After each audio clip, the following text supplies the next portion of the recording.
Hey everyone!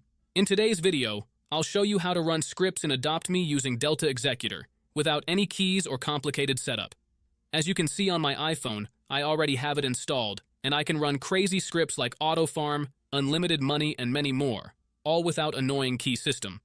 The best part is, it works on both iOS and Android, and it's super easy to use. All you have to do is simply watch this video and follow every step carefully. Trust me, by the end, you'll be running Adopt Me scripts like a pro. So if you want to dominate the game, let's get straight into the tutorial.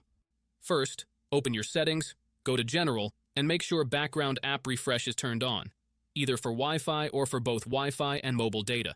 This helps the app run smoothly in the background. Next, go into battery settings and turn off low power mode. Low power mode can slow things down, and we definitely don't want that. Once those settings are done, you're ready to continue. Now open your internet browser, in my case, I'm using Safari, and go to delta-install.com. This is the website where you can download Delta Executor. When you're on the site, you'll see some information about Delta and how it works.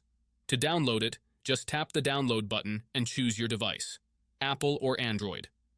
The download might take a moment depending on your internet connection, but once it's finished, you'll see a confirmation page telling you the app has been installed and to check your home screen. At that point, Delta Executor should appear on your home screen and you're good to go. If this is your first time using the site, there may be a couple of extra steps. But don't worry, it's really easy. You'll be redirected to a page with a short video tutorial that walks you through everything step by step. You'll just need to install a couple of apps from the App Store or Play Store, depending on your device. These apps are safe and secure, so there's nothing to worry about. Just follow the instructions and you'll be done in no time. And that's it. If this video helped you out, make sure to leave a comment, drop a like, and subscribe for more tutorials like this.